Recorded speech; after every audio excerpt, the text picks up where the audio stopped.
UFO Channel.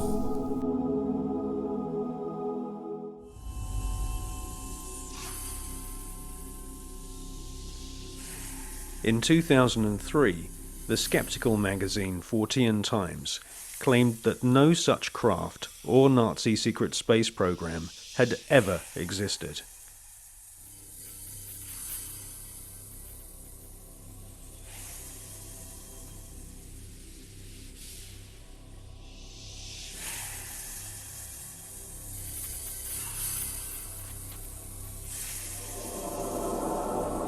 But we have been given patents from leading German manufacturing companies, including UHA, Krups and BMW, which prove beyond all reasonable doubt that Hitler considered the Nazi secret space program a top priority.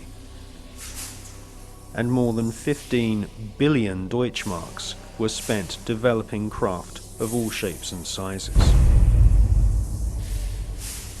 Secret memos from SS officers revealed that Werner von Braun and Hitler both believed that there were alien civilizations in the universe, and it was their intention to not only conquer all nations on planet Earth, but to also colonize the moon.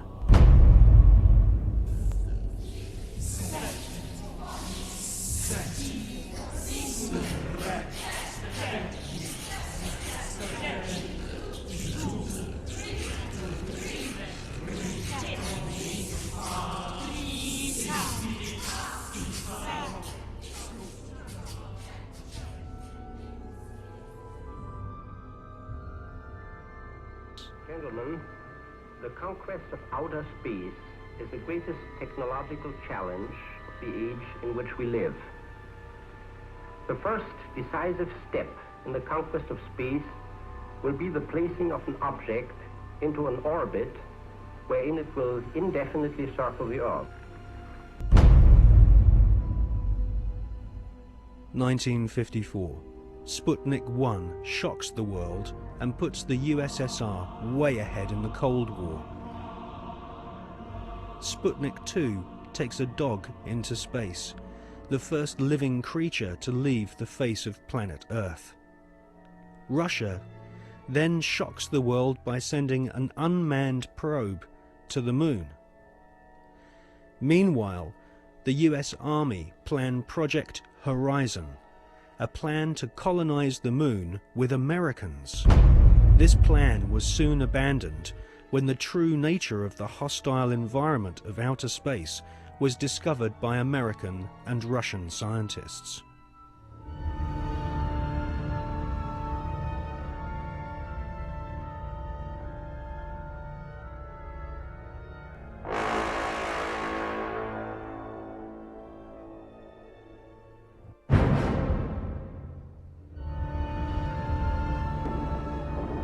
In 1958, spectacular rocket failures destroy American morale.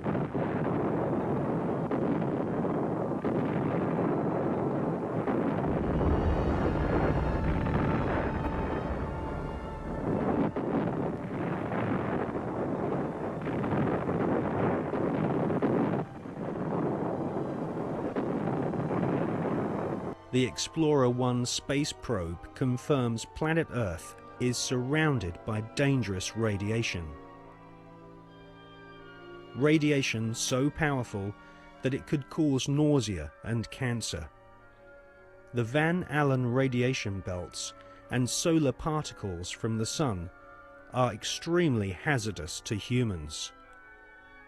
Space is also full of micrometeorites which can rip through spacesuits and metal in the blink of an eye. Meanwhile, Russia celebrate getting the first man into space, Mr. Yuri Gagarin.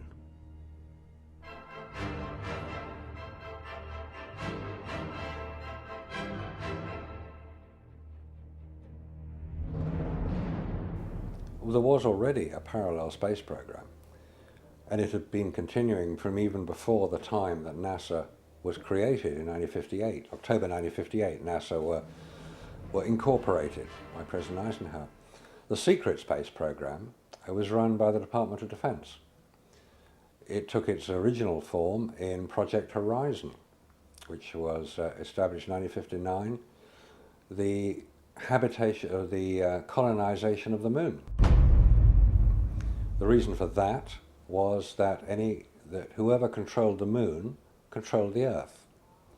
If you could launch rockets from the moon onto your enemies on Earth, they couldn't possibly retaliate, therefore you had the upper hand. There was a serious attempt, certainly a serious investigation, to put man on the moon and keep him there. So the secret parallel space program continues to this day. There is a military space shuttle, and even the ones that we see from Columbia onwards are designed according to the specification of the Department of Defense. If you look at them, they will carry spy satellites into orbit. And if you want to know what a spy satellite looks like, the Hubble telescope is one. That is the design of what's called the KH-12, the keyhole satellites, which are used today over enemy territory, which is presumably any territory that is not American. Regardless of the dangers of radiation, and without having spacesuits nor spacecraft which can protect the occupants from radiation, NASA convinced the American people to pay $40 billion for the space program.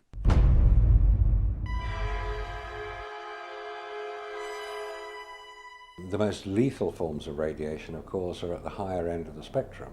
That's gamma rays and X-rays. We know what ultraviolet can do. If you stay out too long in the sun, you get sunburn and skin cancer and die, and it's all very sad. But gamma rays, and X-rays especially, are particularly lethal to humans, unprotected humans. There was no protection that I have been able to identify. I've found no reference to it. I found nothing that will tell me what level of protection is offered, so I have to assume none was. I've contacted the manufacturers of the spacesuits, and they said there was no radiation protection built into the spacesuits, because I asked them if these same spacesuits could be used by technicians to go to Chernobyl or 3 Mile Island, because the nuclear reactors produce the same radiation as produced in space. They said no, not advisable, no protection. Ex-Nazis were now in charge of vast amounts of tax dollars. In today's value, the Nazis at the heart of the NASA space program were given more than $600 billion. All NASA had to do was announce a new space project, and the money was handed over so that the American government could save face in the Cold War. Alan Shepard and John Glenn were blasted into space using equipment which was still in the prototype stage.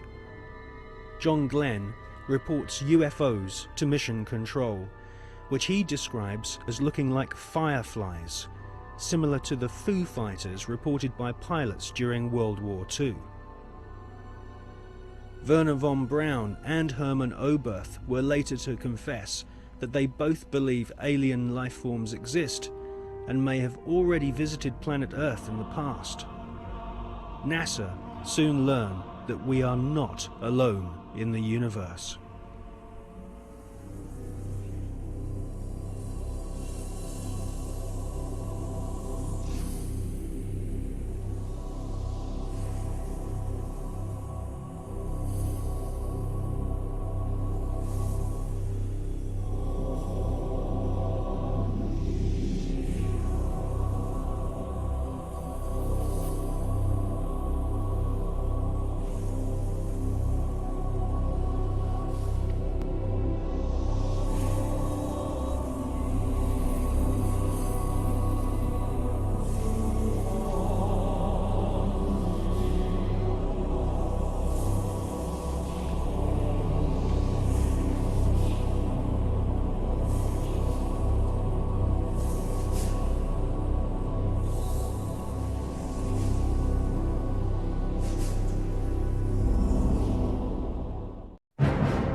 In Jonathan Eisen's excellent book, Suppressed Inventions, he interviews Wernher von Braun's mentor and teacher, Dr. Hermann Oberth. Dr. Oberth makes it quite clear that he has studied the aeronautic performance of UFOs.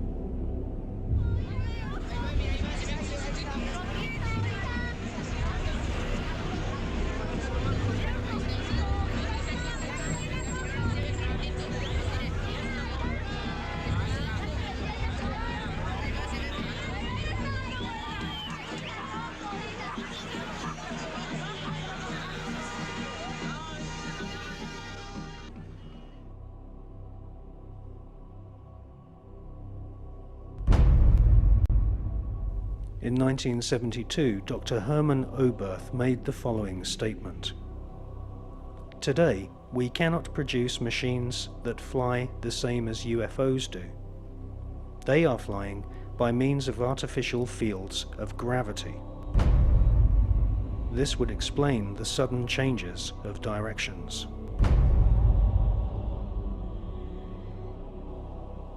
This hypothesis would also explain the piling up of these disks into a cylindrical or cigar-shaped mothership upon leaving the Earth. Because it is in this fashion that only one field of gravity would be required for all the flying saucers. Dr. Oberth then added, "We cannot take credit for our record advancement in certain scientific fields alone.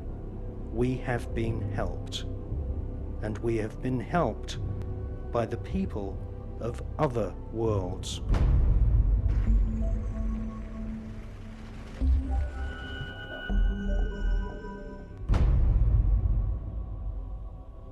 Dr. Hermann Oberth was the greatest pioneer of astronautics.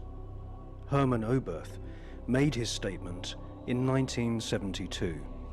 Almost 20 years later, in 1991, amateur footage of UFOs stacked up in a cylindrical formation was filmed in Mexico City.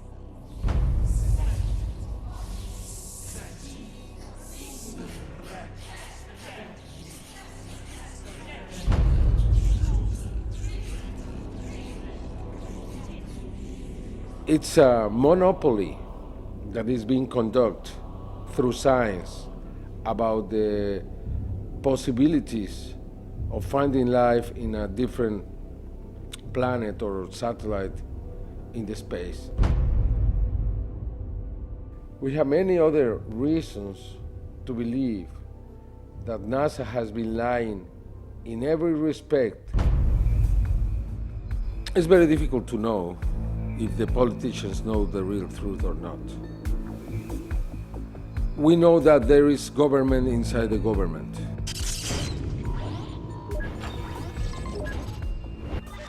We know that there is military intelligence. We know that in America, after the Manhattan Project was created, that group subsists. And that group was the one who handled the Roswell crash, the Socorro crash, and others. Are you talking about Majestic 12? Yeah, probably it's a different name now. Now it's not Majestic 12, now it's something else. I am here to discuss the so-called flying saucers. The Air Force interest in this problem has been due to our feeling of an obligation to identify and analyze to the best of our ability anything in the air that may have the possibility of threat or menace to the United States. In pursuit of this obligation, since 1947, we have received and analyzed between 1,000 and 2,000 reports. It's very difficult to know if Bush and Blair and others are puppets, or they are innocent, or they are the mastermind. What we really know is that there are many who decide together what to do in any kind of situation.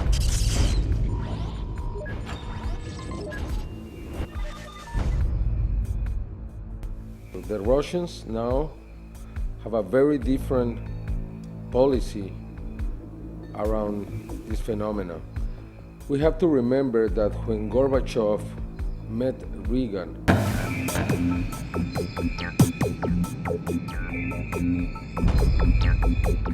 many times he asked about the technology that the United States have obtained from the others, and always Reagan joking replied to Gorbachev, "What did you do with it too?" They never said we are speaking about alien technology, but many times they spoke about the other technology. And we know that Gorbachev renounced to the race, the Cold era, because he learned that the United States had technology from these beings. From the Greys. From the Greys.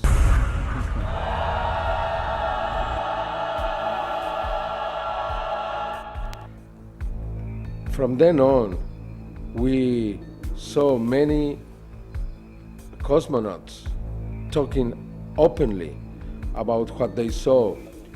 We have different videos recorded by these cosmonauts where you can see strange things floating in the space. Non ho fatto in tempo a prendere la macchina fotografica o una videocamera perché è sparito da circa 7 secondi. А где вы летели? На какой части Земли? Eravamo sopra il Newfoundland. Terra nuova. We have also something very important, which is a video taken inside the space agency in Russia, where you can see the Mir surrounded by dozens of bright objects. This is Mission Control Houston. We are using the payload bay cameras right now to hopefully catch a glimpse of the Russian space station Mir as it performs an on-orbit burn. The payload bay cameras are positioned such that they're looking straight back behind the orbiter, where the Mir is flying at about 850 nautical miles behind us.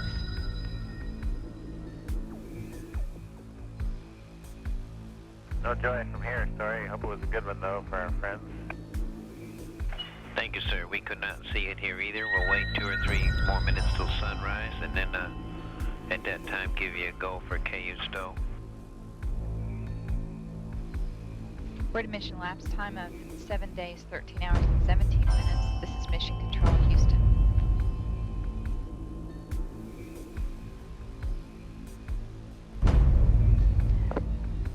The Mir space station is now visible.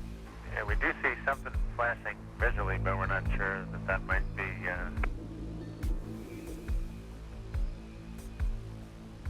This shot was obtained by the shuttle, by the Americans. NASA never released that piece of video. It means that we have 2 different positions. One that is openly saying, yes, we have experience out in the space. That's the Russians. The Russians. And we have the other, which is the NASA explanation that there is nothing in there. They don't release anything. We have to obtain every evidence from an outside source, but not from NASA.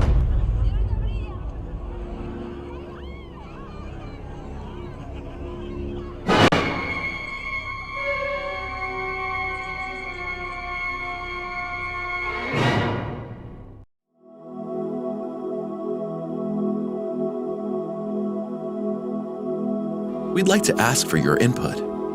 Share your opinion and expertise with us in the comments after watching the video. If you're a subscriber, you'll always get a heart from us as a small thank you, and we'll pin your important post to the top where everyone will read it first. Just make sure you've already subscribed, like the video, and mention both at the beginning of your comment.